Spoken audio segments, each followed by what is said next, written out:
Hello दोस्तों, आप लोग कैसे हैं? आज हम लोग क्या पढ़ने जा रहे हैं बुआ? Use of simple present tense. क्या पढ़ने जा रहे हैं बुआ? इसको एक नाम हम और बोल सकते हैं बुआ, प्रेजेंट इंडेफिनिट, है ना?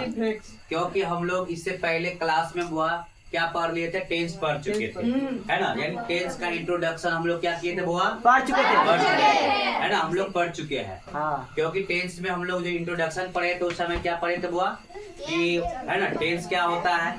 उसके बाद हम लोग बुआ क्या पढ़े थे कि उसका टाइप्स क्या होता है। क्या होता है बुआ? उसका टाइप्स क्या होता है, उसके टाइप्स के बारे में पढ़े थे। उसका कितना टाइप्स होता है? 3 टाइप्स। कितना टाइप्स होता है? 3 टाइप्स होता है। कितना टाइप्स होता है?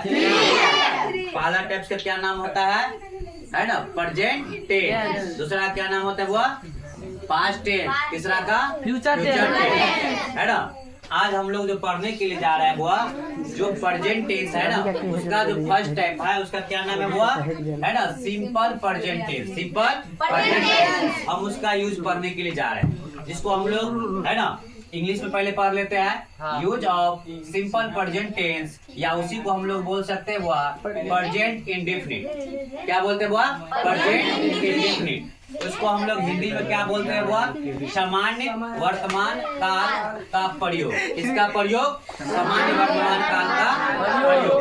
समझ गए? देखिए अब बुआ हम लोग किसके बारे में पढ़ने जाएंगे, है ना? सामान्य वर्तमान काल का जो प्रयोग है उसका सबसे पहले हम लोग किसको पढ़ने जाएंगे बुआ? डिफिनीशन। डिफिनीशन का मतलब होता है परिभाषा। क्या होता है? परिभाषा। देखो उसके परिभाषा के बारे में हम लोग पढ़ेंगे बुआ।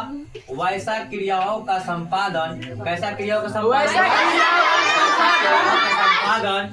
जो वर्तमान समय में, कौन समय में? वर्तमान समय में इच्छा या उद्देश्यवश, किसके बस बुआ? इच्छा या उद्देश्यवश। किसके बस बुआ? इच्छा या उद्देश्यवश क्या किया जाता है? किया जाता है। उसे क्या कहा जाता है बुआ? सामान्य वर्तमान काल। उसी को हम लोग इंग्लिश में क्या बोलते हैं बुआ? सिंपल प्रेजेंट टेंस, है ना? इंग्लिश में क्या बोलते हैं बुआ? या उसी को हम लोग प्रेजेंट इंडेफिनिट के नाम से जानते हैं। देखो बुआ अब हम लोग अगला जो टॉपिक है वो हम लोग क्या पढ़ने जा रहे हैं बुआ? Identification. Identification of simple present, जिसका हिंदी होता है बुआ सामान्य वर्तमान काल का पहचान। यानी सामान्य वर्तमान काल का पहचान क्या होता है उसके बारे में हम लोग पढ़ेंगे। तो सबसे पहले हम वो इसको पढ़ते हैं कि सामान्य वर्तमान काल का पहचान क्या होता है। तो चलिए, जिस हिंदी क्रिया के अंत में, किसके अंत में बुआ? क्या रहेगा बुआ? ता, ती है, ते हो और ते है रहता है, तो उस हिंदी वाक्य को सिंपल प्रेजेंट माना जाता है। सिंपल प्रेजेंट टेंस माना जाता है। क्या माना जाता है बुआ? सिंपल प्रेजेंट माना जाता है।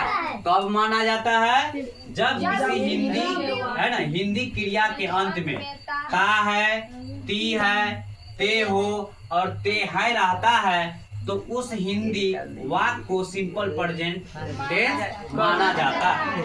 उसके बाद हम लोग बुआ हम लोग समझ गए कि सिंपल प्रेजेंट टेंस का जो पहचान होता है वो हम लोग समझ गए कि किसी भी, है ना, हिंदी वाक्य के अंत में ती है, ये सब, ये सारी चीजें रहेगा तो हम लोग क्या समझ लेंगे बुआ?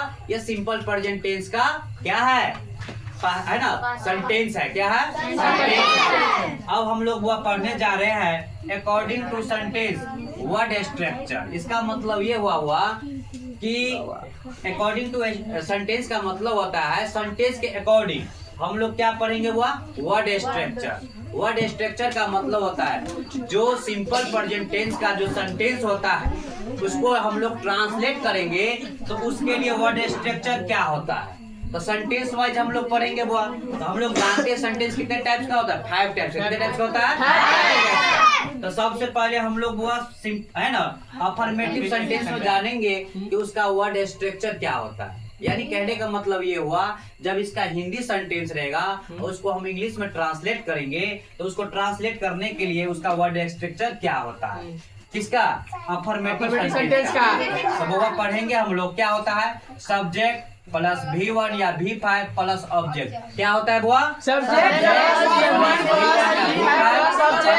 ऑब्जेक्ट। उसके बाद बुआ दूसरा सेंटेंस क्या है? Negative sentence. कौन सा सेंटेंस? जिसको हम लोग हिंदी में नकारात्मक वाक्य बोलते हैं। कौन सा वाक्य बोलते हैं? नकारात्मक वाक्य, है ना, जिसमें नहीं का प्रयोग किया जाता है। तो उसका वर्ड स्ट्रक्चर क्या होता है? देखिए, तो सब्जेक्ट प्लस, है ना, सब्जेक्ट प्लस डू या does plus note plus V1, है ना, प्लस ऑब्जेक्ट। यानी कहने का मतलब ये हुआ कि जब सिंपल प्रेजेंट का, है ना, जब निगेटिव सेंटेंस रहेगा और उसका जो वर्ड स्ट्रक्चर जब आप इंग्लिश में अगर ट्रांसलेट करोगे जो हिंदी सेंटेंस को, तो उसका वर्ड स्ट्रक्चर क्या होता है? वो सब्जेक्ट प्लस डू या does plus note plus V1 plus object होता है। उसके बाद तीसरा हमारा सेंटेंस है वो इंट्रोगेटिव सेंटेंस। कौन सा sentence? Interrogative sentence. Interrogative sentence का मतलब होता है वो, है ना, प्रश्नवाचक वाक्य। कौन सा वाक्य? प्रश्नवाचक वाक्य। क्योंकि ये प्रश्नवाचक वाक्य दो, है ना, कितने टाइप्स का होता है? दो टाइप का, है ना। तो उसको हम लोग वो अगली वीडियो में हम लोग विस्तार से पढ़ेंगे। कैसे पढ़ेंगे? विस्तार से। तब तक के लिए हम लोग, है ना, पीछे देख लेते हैं कि हम लोग अभी जो है क्या चीज पढ़े हैं, है ना। तो सबसे पहले हम फिर एक बार, है ना, इसको रिप्लाई कर लेते हैं। वो हम लोग पहले क्या पढ़े? Use of simple present tense. हम लोग किसका यूज पढ़े हैं? सिंपल प्रेजेंट टेंस, यानी इसको हिंदी में कहा जाए तो सामान्य वर्तमान। फिर उसके बाद हम लोग डिफिनीशन के बारे में पढ़े। फिर उसके बाद है ना, आइडेंटिफिकेशन के बारे में पढ़े, है ना। उसके बाद हम लोग वो किसके बारे में पढ़े? According to sentence word structure, है ना, जो हम लोग, है ना, अफर्मेटिव और नेगेटिव के बारे में पढ़ लिए। इंट्रोगेटिव को हम लोग अगले वीडियो में, है ना, विस्तार से जानेंगे, है ना, क्योंकि इसमें जो है क्या है बुआ, दो सेंटेंस होता है, इसलिए उसको हम लोग क्या करेंगे? विस्तार से अगली वीडियो में जानेंगे। तब तक के लिए, है ना, थैंक यू।